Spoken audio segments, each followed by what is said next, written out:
Hello students. So I hope you all are doing good. Today we are going to start Electromagnetic Induction NCERT Exemplar.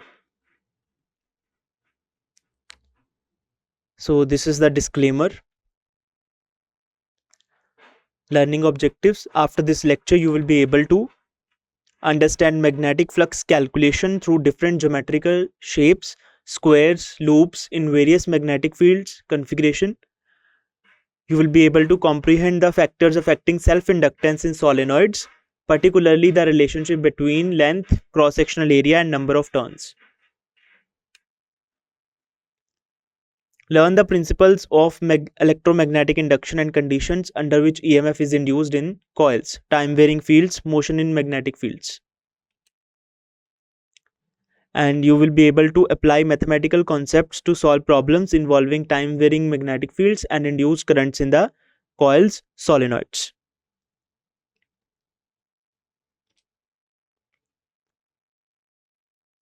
So there are total 32 NCERT exemplar questions in chapter electromagnetic induction, and in this chapter, in this lecture, we are going to do some of these questions in our today's lecture.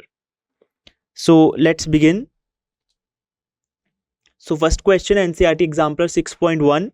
So question is, a square of side L meters lies in the XY plane in a region where magnetic field is given by B equal to B naught 2I cap plus 3j cap plus 4k cap Tesla, where B naught is constant. The magnitude of flux passing through the square.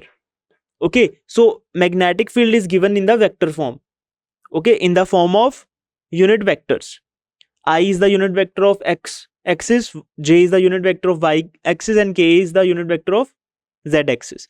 So B is given in the vector form, and square is of side L. So you have to calculate the magnitude of flux passing through the square. So options are 2b naught L square Weber, 3b naught L square Weber, 4b naught L square Weber, or root 29b naught L square Weber. So I will give you some time to solve it.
Okay, let's see the solution. So correct option is C, 4b naught L square Weber. So what are given things? Magnetic field is given B equal to B naught 2I cap plus 3j cap plus 4k cap Tesla. Area is given naught. Square of side L is given. We know that area of the square is A equal to L square, side square. So side of square is given L meters. So area will be L square. Since square loop is lying in XY plane, so we know that area vector is perpendicular to the surface of the, or we can say plane of the square loop or any loop. So square loop is in XY plane, so area vector will be in Z axis. So area vector will be directed towards Z axis. That is, now this is the notation for area vector. So A vector, this is area vector, which is equal to L square. L square is the magnitude of area and K cap is the unit, direction. This is unit vector representing the direction of area vector. So area vector is directed towards Z axis. So direction of this area vector is towards Z axis and it is represented by unit vector K cap. Okay.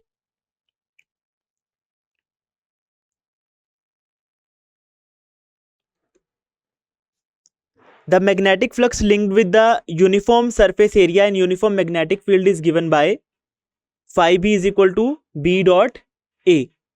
So according to NCERT equation 6.1. So b, this is b vector dot a vector. This is cross product of magnetic field and area vector. Magnetic flux formula. Okay, so magnetic flux is equal to, so put the value of magnetic field, which is equal to b naught 2i cap plus 3j cap plus 4k cap dot, what is the value of area vector? L square k cap. So now we will do the dot product of both these quantities. So b naught L square is a constant, so they will we will write there in the beginning of the equation. So b naught L square, they are constant, they will not participate in the dot product. So in dot product there is 2i cap plus 3j cap plus 4k cap dot k cap. Now we know that how we can calculate the dot product after multiplying the coefficients of similar unit vector. So in that place there is no I cap, in the area vector there is no I cap, there is no j cap. Okay, so coefficient of I cap and j cap in the area vector, direction of area vector, will be 0. So we are going to multiply the coefficients. Okay, this is the way we are going to calculate the dot product. Okay, when we are taking the dot product, we are going to multiply, this is the method, we are going to multiply the coefficients of the similar unit vectors. So in the direction of area vector, the coefficient of I vector and j vector is 0. So multiply 2 with 0, multiplying 3 with 0, and multiplying 4 with the coefficient of k cap. And in the direction of area vector, the coefficient of k cap is 1. So 4 into 1. So after simplifying it, 2 multiplied by 0 plus 4. So it will result in 4 b naught L square. So phi b will be equal to 4 b naught L square Weber. Okay, so this is the method of, so this is 1. This is 1 is the coefficient of this k cap. We are taking dot product. Okay, so direction of this area vector is 0 I cap plus 0 j cap plus k cap. So if there is no coefficient of k cap, it means the coefficient is 1. If there is nothing written with the k cap or any unit vector, it means it is 1. So coefficient of k cap here is 1. Okay, so coefficient of I cap and j cap is 0 in the direction of area vector. So taking dot product, it will result in 4. Okay, so phi b equal to 4 b naught L square Weber. So option C is correct option. Now next question, NCERT Exemplar 6.2. Question: a loop made of straight edges has 6 corners. There is a loop of 6 corners at, now there are the coordinates of all the corners. A corner coordinates are 0, 0, 0. So this loop is placed in 3D.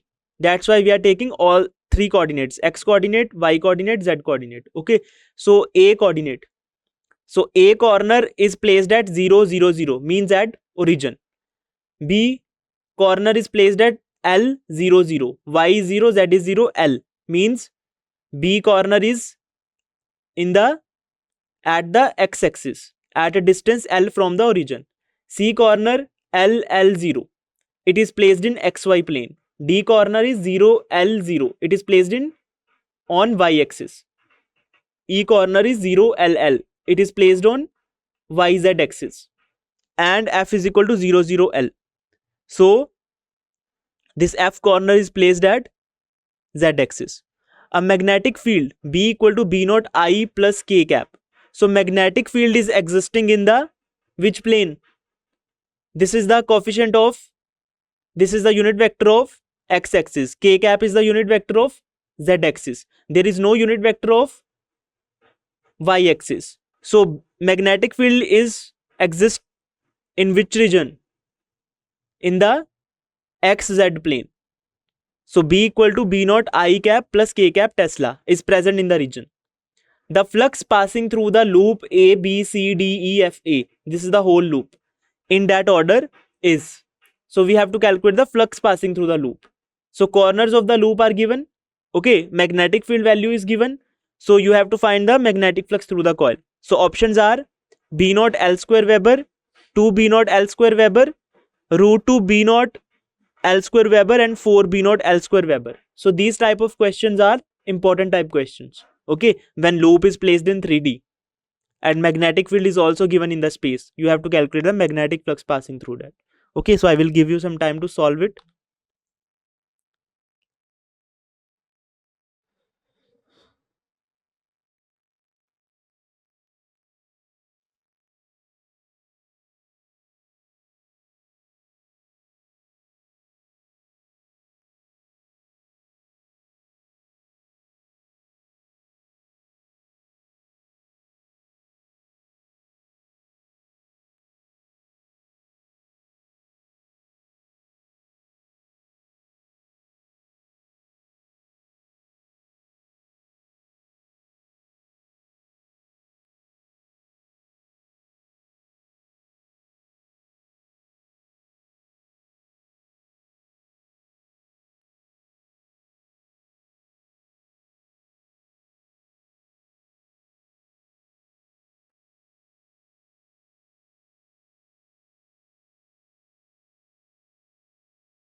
Let's see the solution.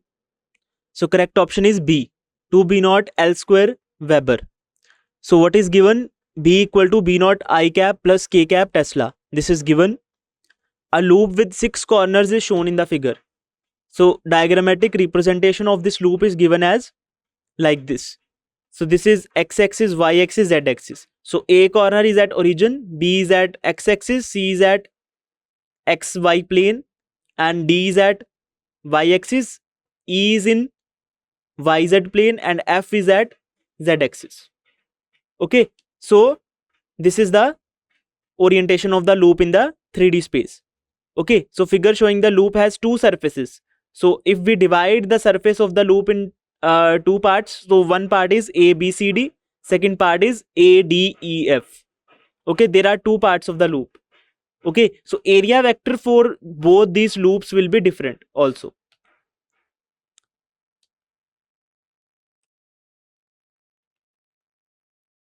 For surface A, B, C, D, for this surface which is placed in XY plane.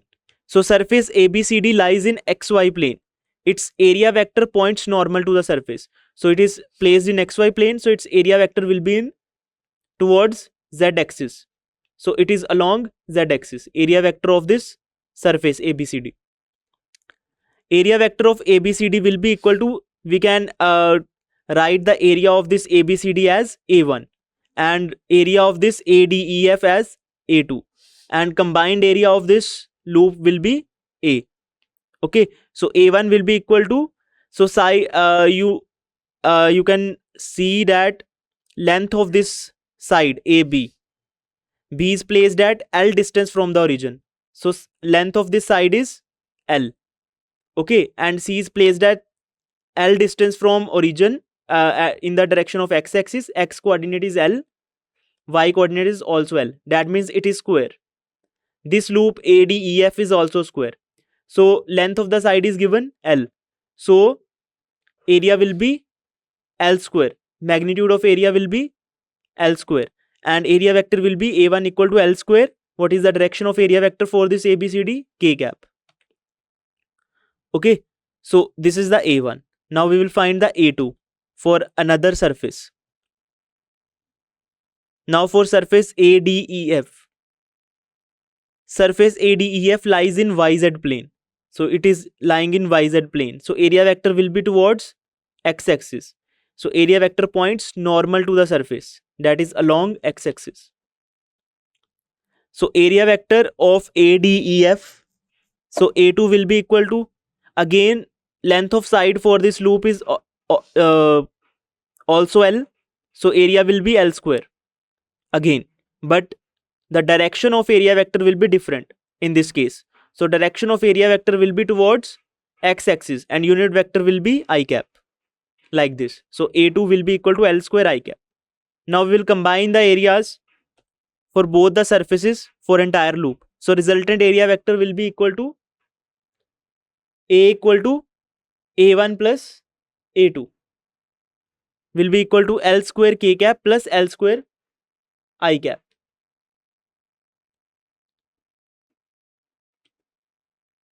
Okay, so we cannot add the area due to both surfaces directly by ordinary algebra. Okay, we are adding up with the vector algebra. So that's why we have not added up L square plus L square. We have not written 2L square. Okay, so we have marked the direction also. L square K cap plus L square I cap. So these both terms cannot be added by ordinary algebra. These two terms can be added with the help of vector algebra only. Okay, so we will write A equal to L square. We can write it as, we can take L square common, but direction will be I cap plus K cap. We cannot add up the direction. So I cap plus K cap will remain as it is. So this is the vector algebra. Now B is in, you can see the magnetic field B equal to B naught I cap plus K cap. Area vector is also A equal to L square I cap plus K cap. Okay, now both are in the same direction, I cap plus K cap. Both magnetic field and area vector is in the same direction. So there will be magnetic flux, and that is maximum magnetic flux linked with the coil. Okay, so magnetic flux linked with the uniform surface of area A in the uniform magnetic field is given by phi B is equal to B vector dot A vector according to NCERT equation 6.1. So substituting values of B vector and A vector. So phi B will be equal to, what is B? B naught I cap plus K cap dot L square K cap plus L square I cap. So taking common L square, we will left with phi B equal to B naught L square. Now you have to take dot product. So L square is taken as common. So I cap plus K cap dot I cap plus K cap. Okay, so B naught L square I cap dot K cap, this term, like we do A plus B into A plus B. Okay, the formula, that algebra, A plus B into A plus B. We multiply A with A, then A with B. Okay, plus B with A plus B with B. Like that. You have to multiply this I cap with that K cap plus this I cap with this I cap plus taking dot product of this K cap. Now we are not multiplying, we are taking dot product. So taking dot product of K cap with this K cap plus, and again taking K cap dot I cap. Okay, so phi B, that B naught L square will be with the all the terms.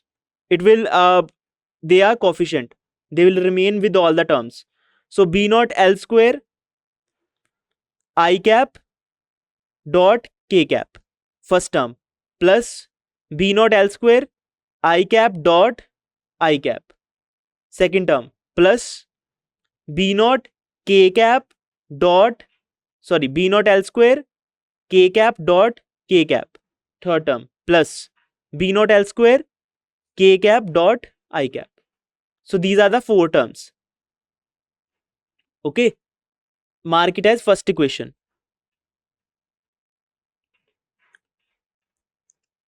Now dot product of orthogonal, or we can say perpendicular vectors, is also zero, always zero. So therefore I cap dot K cap and K cap dot I cap is equal to 0, because I cap is in the x direction, K cap is in the z direction. So angle between both this unit vector is 90 degree. Okay, so they are orthogonal, or we can say perpendicular vectors. So their resultant will be magnitude of I cap, magnitude of K cap, and cos theta, and theta is 90 degree. Okay, so cos 90 degree is 0. So dot product of two vectors that are perpendicular is equal to 0. So both these terms, I dot K cap and K cap dot I cap, will become 0. Okay, so these two terms will get cancel out from the equation 1. Also I cap dot I cap. So the dot product of the same vector with itself, and k cap dot k cap, it will result in magnitude of I cap. Since I cap is unit vector, so magnitude of this unit vector, magnitude of unit vector is unity 1. So magnitude of this I vector, magnitude of this another I vector, both magnitude of both these unit vector will be 1. That's why they are called unit vectors. And angle between them, they are along the x-axis. Both are along the x-axis. So angle between both these are 0 degree. So cos 0 degree is also 1. So if two same unit vectors are in dot product, the result will be 1. Okay. So after putting all this value in equation 1, so equation 1 gives phi b equal to, so I dot k cap and k dot I cap, these term become 0. So 0 plus, and these two terms I dot I and k dot k, this will result in 1 1. So it will result in b naught L square plus b naught L square plus 0 again for this. Okay, so phi b will be equal to 2 b naught L square Weber. So this is the final answer. Got it? So which option is correct? Option B is correct option. Okay, so you have to learn all the properties of the dot products. Okay, so you will need the dot product and cross product in the further topics also. So you have to learn all these properties also. Okay, so this method is somewhat long, but it is more reliable than finding the magnetic flux with other method also. By cos theta, BA cos theta, you can find by that method also if you feel like that method is easy to implement or that method is short. Okay, but this method is more reliable to solve it. Okay. Okay, next question. The self-inductance L of a solenoid of length L and area of cross-section A with a fixed number of turns N as. So this self-inductance L, we know the formula for L, which is equal to mu naught N square AL. Okay, for a solenoid. So this self-inductance L of a solenoid of length L and area of cross-section A with a fixed number of turns N. So fixed number of turns N is given, not fixed number of turns per unit length. So you have to convert this formula in the terms of number of turns, capital N. Okay, increases as. So this self-inductance will increase when? Options are when L and A both increases, when L decreases and A increases, when L increases and A decreases, when both L and A decreases. So I will give you some time to think about it.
So let's see the solution.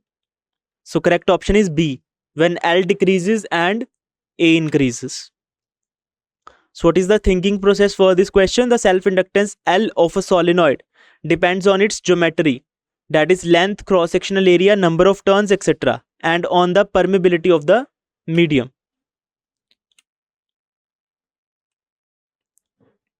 Okay, so self-inductance of a long solenoid having cross-sectional area A and length L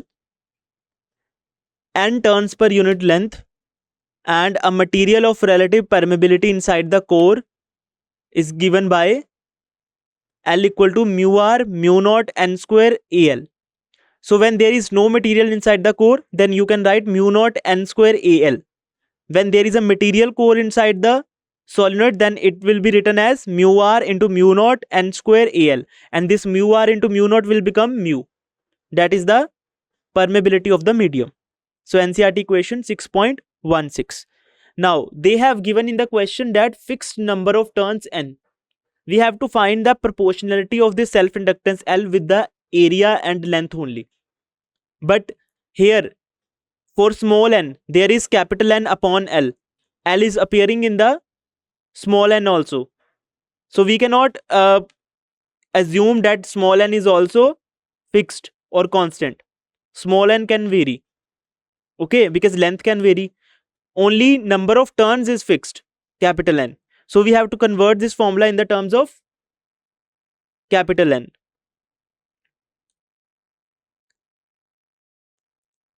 So L is equal to, self-inductance is equal to mu r mu naught n square, capital N square A upon L, by putting small n equal to n by L.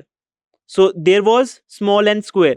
So it will result in capital N square upon L square.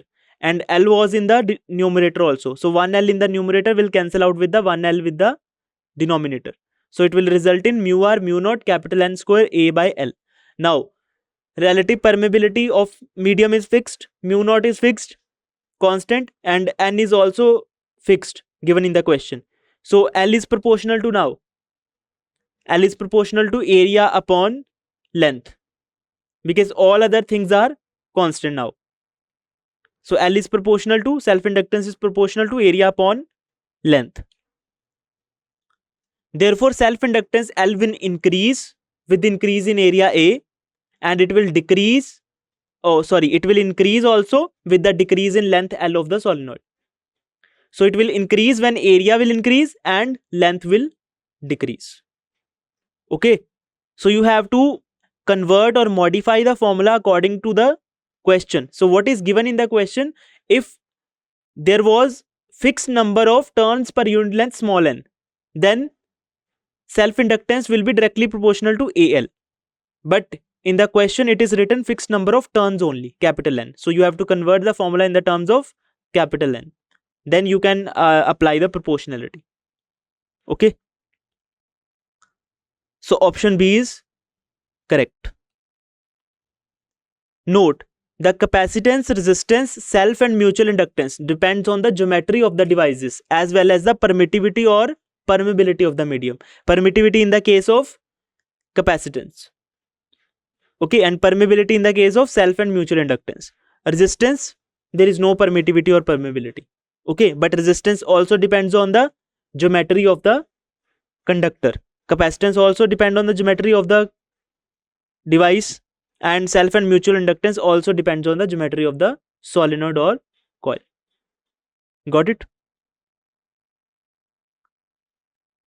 So next question, NCERT Exemplar 6.8. An EMF is produced in a coil which is not connected to an external voltage source.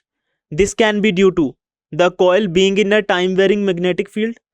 So what are the conditions to induce the EMF in the coil?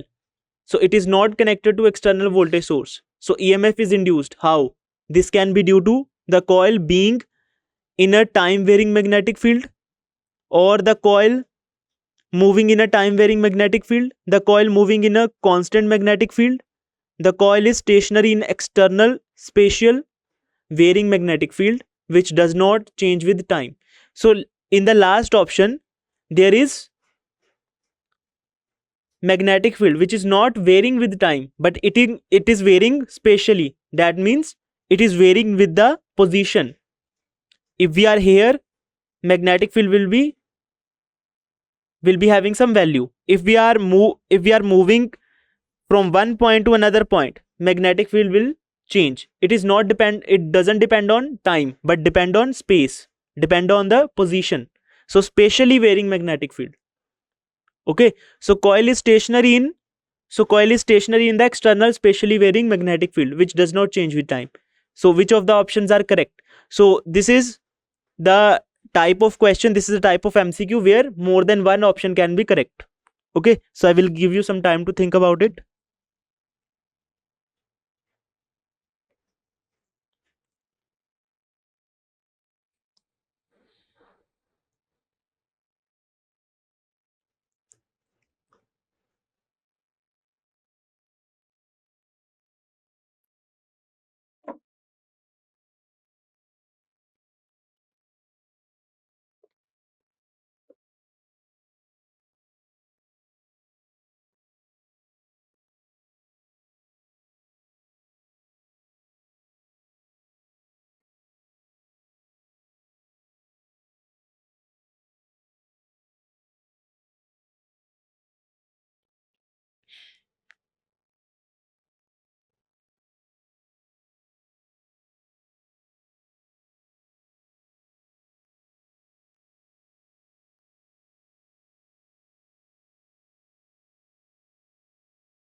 So option A, B and C, these are correct options. So let's see, thinking process. This problem is associated with the phenomenon of electromagnetic induction. That means,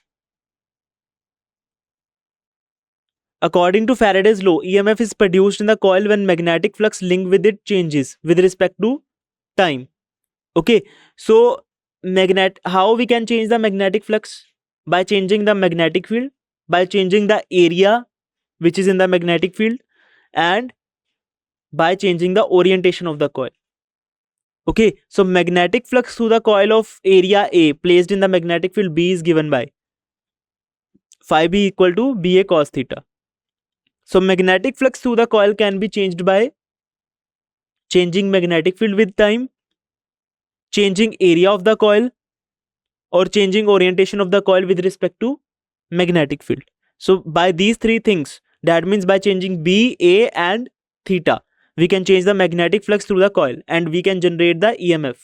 We can induce the EMF in the coil.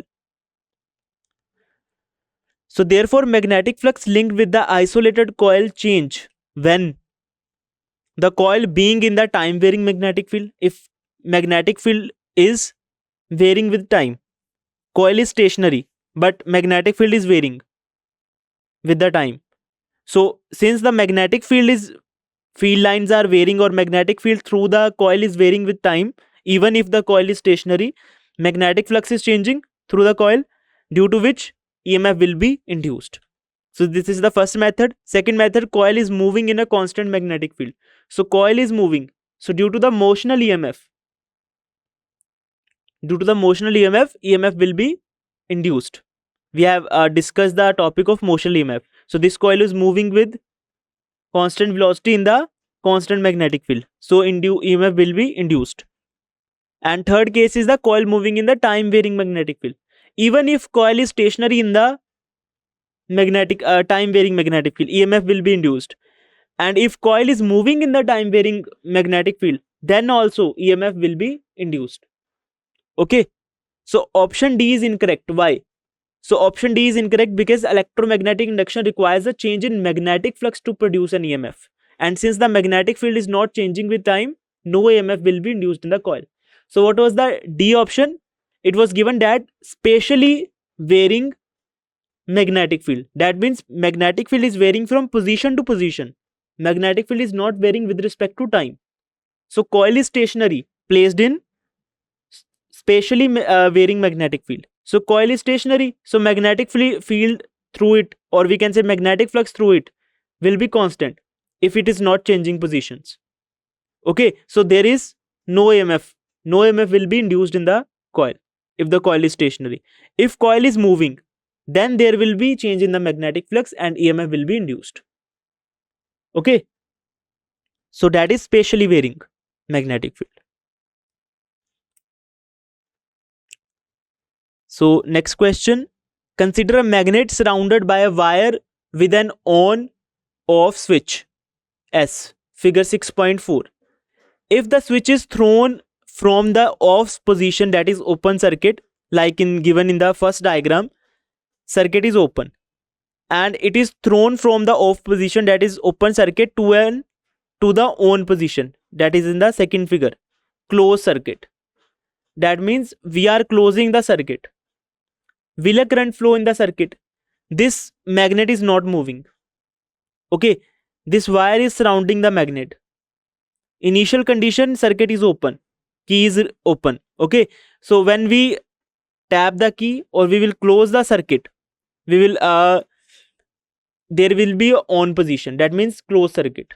Okay, will there be EMF will be induced in this coil or current flow in the circuit. Okay, so if there will be a EMF or current, explain why. And if there will not be any current or EMF induced in the circuit, then explain that thing also. Okay, so I will give you some time to think about it.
So let's see the solution.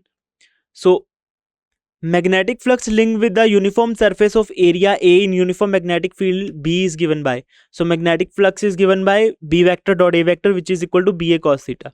Okay, so either magnetic field can change, should change, or either area should change, or either orientation should change to change the magnetic flux according to NCERT equation 6.1. So flux linked with the coil will change only when either B or A or the angle theta between the B and A change. Okay, bar magnet is stationary. There is no relative motion between the bar magnet and the coil. That means magnetic field through the coil is not changing. Bar magnet is stationary, so magnetic field through the coil with respect to time is not changing. So it will be constant. Here also area and orientation of the coil is unchanged. Area of the coil is not changed and orientation of the coil is also not changed. Okay, so that means nothing is being changed. So therefore when the switch is thrown from the off position, that is open circuit, to the on position, closed circuit, then neither B nor A nor the angle theta between B and A change. Okay, if there will be a relative motion, if there would be a relative motion between bar magnet and coil, then there will be change in the magnetic flux and EMF will be induced. Area we are not changing and orientation of the coil we are not changing. Okay, only possibility is when bar magnet would be in the relative motion with respect to the coil, then there will be flux change. But bar magnet is also stationary. Therefore neither B nor A and nor the angle theta is changing. So does no change in the magnetic flux linked with the coil occurs. Hence no electromagnetic force, that is EMF, is produced and consequently no current will flow in the circuit according to Faraday law of electromagnetic induction. If there is no change in the flux with respect to time, then there will be no EMF induced, then there will be no current flowing through the circuit even if we close the circuit. Okay, so what is the condition for EMF induction? Change in magnetic flux. Okay, and for change in magnetic flux, magnetic field, area or orientation should, one of these things should change. Okay, so next exemplar, NCERT Exemplar 6.13. A solenoid is connected to a battery so that a steady current flows through it. if an iron core is inserted into the solenoid, will the current increase or decrease? Okay, so we are inserting an iron core inside the solenoid. So what will be the consequences? What will happen after that when we insert iron core inside the solenoid? Magnetic field will increase or decrease?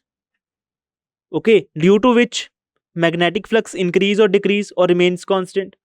Okay, that thing you have to think. Will the current increase or decrease? Explain. So I will give you some time to think about it.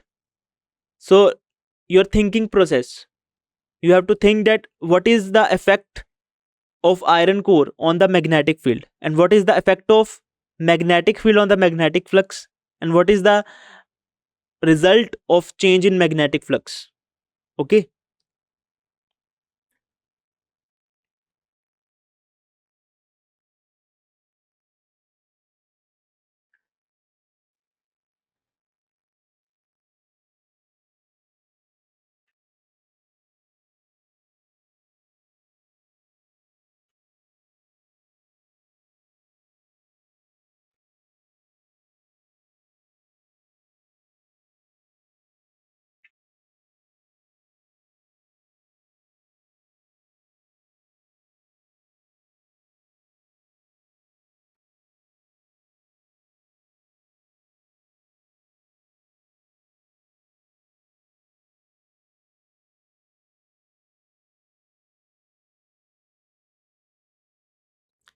so let's see the solution. So figure showing pattern of magnetic field lines around the solenoid. So there is a solenoid, current is flowing through it, and iron core is inserted inside the solenoid. So these are the magnetic field lines. So when we place any iron core, we have discussed it in magnetism and matter. So there will be magnetization of the iron core, due to which total magnetic field will increase. Okay, so here the application of Lenz's law is tested through this problem. So when the iron core is inserted in the current carrying solenoid, the total magnetic field increases due to magnetization of iron core. Okay, due to the magnetization of iron core, it will be having its own magnetic field, which will be in the same direction as the magnetic field of solenoid. So it will increase the total magnetic field through the solenoid due to the magnetization in the same direction. Soft iron core or iron core is ferromagnetic material. So it will be magnetized in the same direction of the magnetizing magnetic intensity of the solenoid. Okay, so total magnetic field will increase. So total magnetic field increase due to the magnetization of the iron core. Therefore, magnetic flux linked with the solenoid also increases. If magnetic field through the solenoid is increasing, so magnetic flux linked with the solenoid will also increase. Means there is a change of magnetic flux. So according to Lenz's law, the EMF current induced must oppose this increase in flux. So according to Lenz's law, that EMF will be induced in the coil or solenoid, that will be in such a way that will oppose the increase in the flux, which can be done by making decrease in the current. Okay, so how can a solenoid, how can a EMF that is induced in the solenoid can reduce the magnetic flux or can oppose the increase in flux? By inducing the EMF in the opposite direction of the existing current, due to which current will decrease in the circuit and magnetic field will also decrease. Magnetic field is increasing, so it has to oppose the increasing magnetic field. So current will be induced in the opposite direction of the existing current in the solenoid, and hence the total current will decrease. Okay, so the additional magnetic field that is produced due to the iron core, we have to neutralize that effect, and we have to maintain the same amount of magnetic field in the solenoid. So it will be done by the EMF induced. So this EMF will be, or we can say current will be induced in the opposite direction of the existing current. Okay, therefore total current will decrease and magnetic field will also decrease. Okay.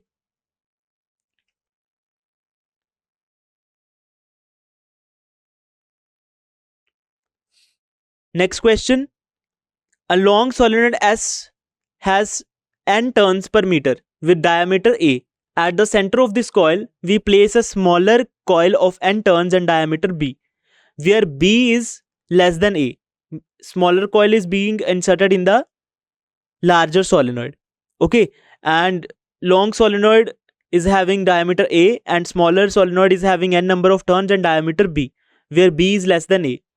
If the current in the solenoid increases linearly, if current in the outer solenoid, which means long solenoid, is increasing linearly with time, so current is not steady here, current is varying with time. So what is the induced EMF appearing in the smaller coil? We have to find the induced EMF in the smaller coil. Plot graph showing nature of variation in the EMF if current varies as a function of mt square plus c.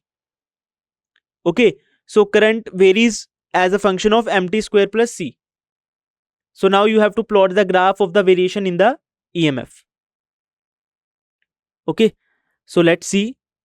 So firstly we have to derive the expression for this till this part, that current is linearly varying with time and what is the induced EMF appearing in the smaller coil.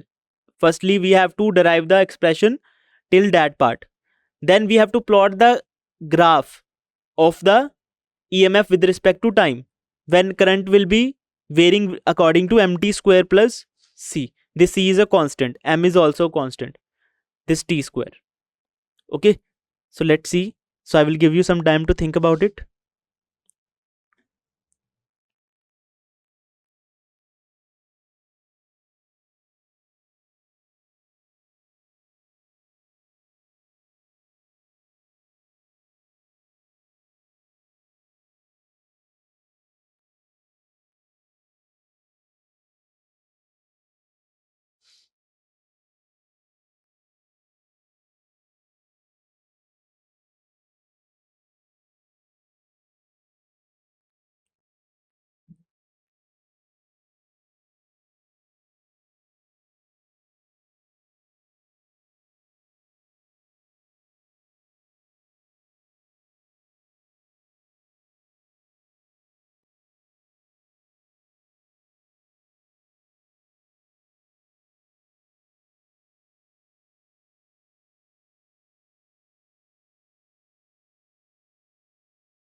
So let's see the solution. So what is the thinking process for this question? This problem requires an insight to magnetic field due to current carrying solenoid having varying current, which induces EMF in relatively smaller coil placed at the center of the solenoid.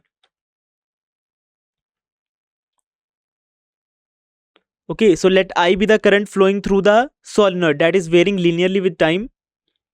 Now magnetic field due to the solenoid S will be equal to B naught, B equal to mu naught Ni. So this is the magnetic field inside the solenoid. We have derived this relation before. Okay, so I is the time varying current.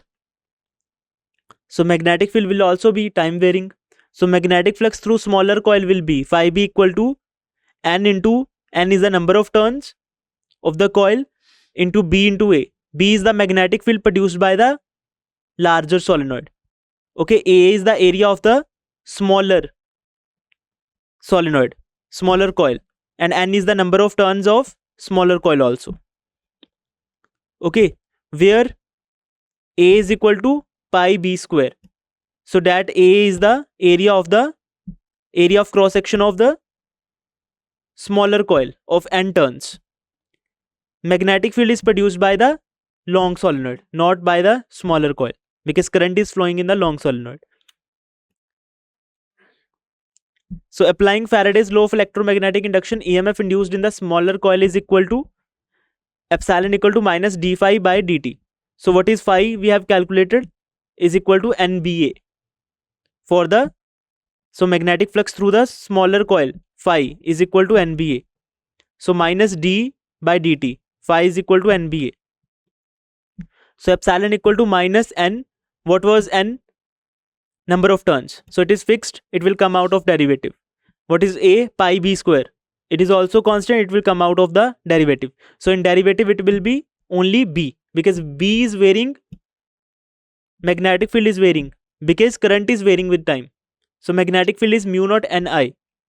So I is varying, that's why b is varying. So b will be in the derivative. So where b is equal to mu naught ni, so we'll put this. So epsilon equal to minus n. So number of turns per meter is also constant. For long solenoid, mu naught is also constant. So mu naught n will come out of the derivative, only current will remain in the derivative. So minus n pi b square mu naught n di by dt. So this is the expression. This is the expression till this part of the question. That is that thing is asked, that if the current in the solenoid increases linearly with time, what is the induced EMF appearing in the solenoid smaller coil? So this is the EMF induced in the smaller coil.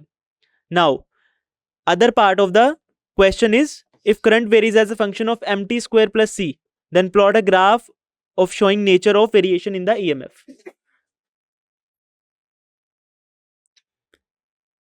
So b here is diameter of the smaller coil. So pi b square is the area of the smaller coil, area of cross section.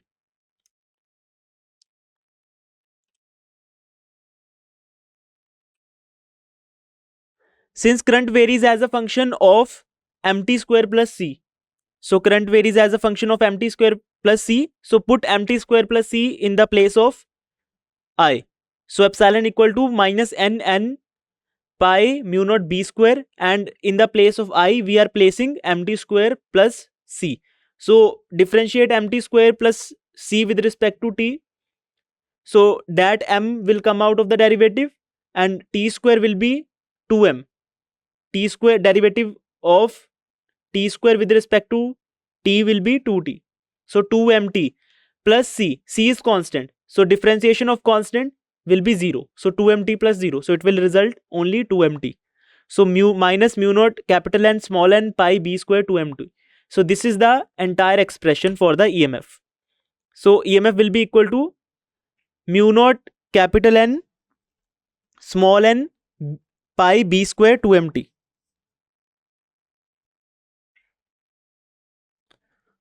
Okay, so this is the expression for EMF. The magnitude of EMF varies with time as shown in the figure below. So this is the plot.